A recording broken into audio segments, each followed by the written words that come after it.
जितने भी ऑपरेशंस करेगा ये फ्राइडे की रात को सैटरडे की सुबह करेगा। पाकिस्तान एक्चुअली वांट्स के किसी तरीके से ना मामला हल हो जाए। वो सारा पानी अगर आपका हो जाता है, कंटेमिनेट हो जाता है, तो आपकी ये सारे गल्फ कंट्रीज वैसे ही मर जाएंगे। वो इसी पानी को डिसैलिनेट करके पीते हैं। हर चीज ईरान माना हुआ था, उन्हें फिर अटैक कर दिया। तुम तो सिंसियर ही नहीं हो। तुम्हारा तो एम ही है कि किसी तरीके से इनको मारो बस।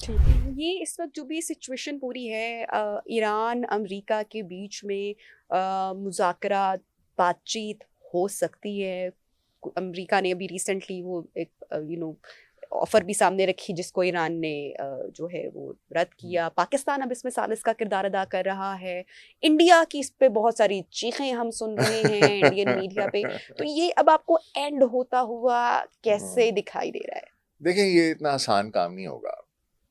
देखें, पहली बात तो ये है कि America despite wanting that this should end, they have actually moved there 82nd airborne वहाँ पर मूव किया है। उन्होंने अपने मरीन्स वहाँ मूव किए हैं। 6 से 8 हज़ार फौजी मजीद भेजे हैं। स्पेशल टास्क फोर्स है, डेल्टा फोर्स भेजी है।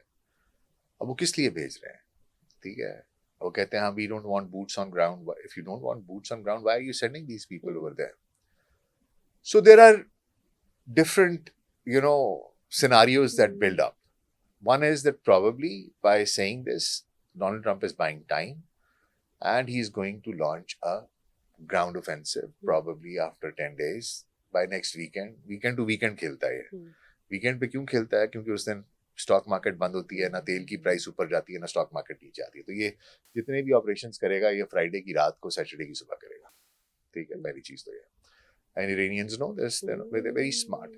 बाज लोग कहते हैं ये सारी की सारी बातचीत इसलिए कर रहा है कि मार्केट प्लंज ना कर जाए, ऑयल 200 तक ना पहुंच जाए और जो फोर्सेस हैं वो वहां पर आ जाएं। मैं उतनी देर तक थोड़ी सी कहानी देख लूंगा। पाकिस्तान के पास देखें, we are concerned for so many things. We do not want Iran to fall, because if Iran falls this means कि यार जो इसराइल बैक्ड गवर्नमेंट है वो आके हमारी नेबर्स में आ जाएगी, हमारी बाउंड्री पे आ जाते हैं। India and Israel. ठीक है, तो आप तो कंप्लीटली सैंडविच हो गए। अफगानिस्तान भी आपने देख लिया क्या कर रहा है, इंडिया भी क्या कर रहा है, और नीचे से अगर बलूचिस्तान के पास वो आ जाते हैं तो आप सोच ले हमारे पास तो फिर रहे नाम अल्लाह का ही रह जाता है। पहली चीज तो पाकिस्तान के लिए है। दूसरी चीज ये है कि पाकिस्तान को ये पता है कि हमारे इस्लामी ममालिक हैं खलीज में। ठीक है, सऊदी अरब के साथ हमारी सेंटिमेंटल अटैचमेंट भी है, हमें वहां से ऑफ कोर्स एड भी है, रोल ओवर करते हैं। फिर दुबई से, यूएई से हमारे पास बहुत ज्यादा हमारा फॉरेन एक्सचेंज आता है। फिर वैसे भी एक देखिए एक नेचुरल आपकी ना बॉन्डिंग होती है। लोग आते हैं, आपको खुशी होती है मिलके। आप वहां जाते हैं तो आपको ओपरा सा इतना नहीं लगता। एक somehow there is some connection, बहुत ज्यादा स्ट्रांग ना भी हो, बेशक अगले गैर ही हैं, लेकिन एक आपको होता है कि मुसलमान मुस्लिम कंट्रीज में ऑब्वियसली वो वाले होता है एक रिलेशनशिप। तो पाकिस्तान एक्चुअली वांट्स के किसी तरीके से ना मामला हल हो जाए।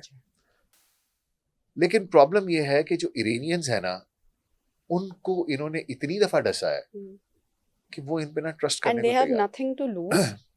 ये भी कि हमारे पास तो इस टाइम कुछ लूज करने के लिए है नहीं, लेकिन अगर नुकसान इस वक्त जो हो रहा है वो पूरी दुनिया में जितनी स्ट्रॉन्ग इकोनॉमीज हैं, oil shortage, state of Hormuz उन्होंने क्लोज किया हुआ।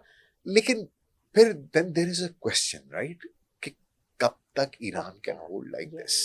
ठीक है, लेकिन ईरान, बाज लोग कहते हैं कि जी वो अपने रोज के टैंकर भेज रहा है, धड़ाधड़ मिलियंस ऑफ डॉलर्स कमा रहा है। वहां से कोई जो भी शिप गुजरती है उनसे $1 मिलियन लेता है पर शिप और उनको जाने देता है। तो वो कहते हैं उनको तो दिहाड़ी लगा रहे हैं अपनी बड़ी अच्छी किस्म की। ठीक है, तो बात ये है कि और उनकी जो ज्योग्राफी है, वो टेरेन जो है वो इरानियंस को बड़ा सपोर्ट करती है। पहाड़ियां हैं, पहाड़ियों पे से उतर के जाना किसी को बहुत आसान काम नहीं है।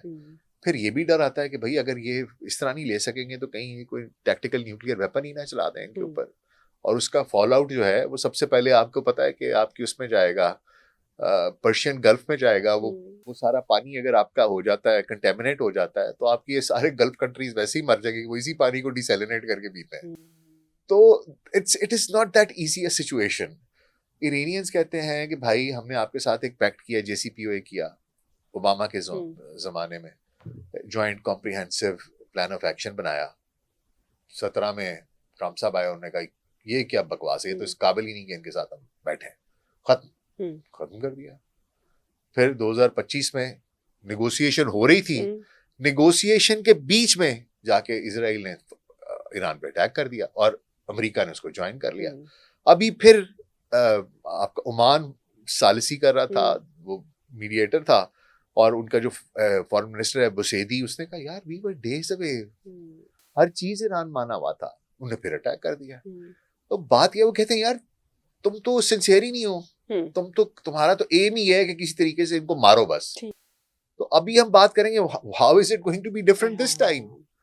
और जो उन्होंने शराइत भी दी हैं वो इस तरह है जैसे एक फाते, एक मफ्तू को, एक शिकस्त खोरदा कौम को बता रहा होता है। तो वो कहते हैं यार हमने तो डिफीट नहीं की, हमारे हाथ में तो पत्ते हैं, बिल्कुल परेशान तो तुम हो, पूरी दुनिया की इकोनॉमी घुटने टेक के बिठाई हुई है, हमने बिठाई हुई है।